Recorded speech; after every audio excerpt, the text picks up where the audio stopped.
We begin with the coroner's inquest into the shooting death of Thomas Jordan Addison. An inquest is an inquiry into the manner and cause of an individual's death. MTN's Margaret DeMarco was at the inquest today as the officers and witnesses testified about what took place on September 11th, 2017.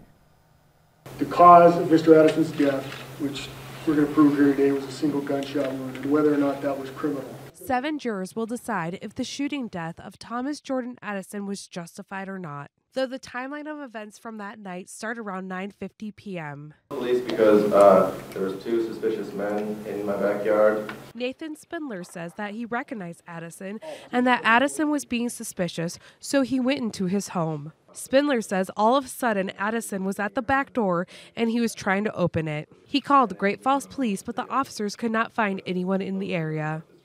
I didn't really feel comfortable, so I figured, told my mom, well, maybe I'll just go over to my aunt's house. After spending some time in his aunt's house, Spindler and his mom headed home. And I was turning off of 8th Avenue North to go on the 7th right here. Right there, turn right. And then all of a sudden, Jordan was there riding a bike. They had a collision, so Spindler called the police around 11:10. Spindler met with Officer Adam Sturgionis at Joanne Fabrics. He told me several things. One of the main things he told me was that Jordan Addison was trying to rob him, and then he also told me that Mr. Addison had a gun. Sturgionis followed Spindler to his home, and that is when Spindler spotted Addison in the alley. Sturgionis made first contact with Addison near Spindler's garage. I looked directly behind him, and the back door to the residence was wide open. Sturgionis pulled his handcuffs out, and Addison ran from Sturgionis. During Sturgionis' testimony, emotions were high in the city chambers, and family members of Addison's broke down. You murdered him!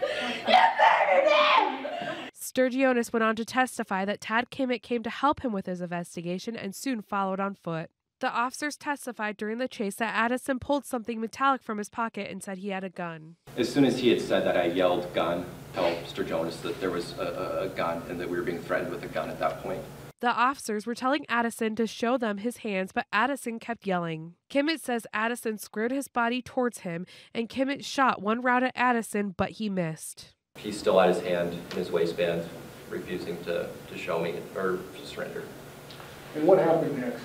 I fired my second round, and I saw that he'd been struck. He took a few steps to the side and then fell down. When the officers approached Addison, they found a knife next to his body and kicked it away. That is when officers started to perform life-saving measures on Addison. Addison passed away at the scene of the shooting. Margaret DeMarco, MTN News, Great Falls. And the coroner's inquest continues tomorrow.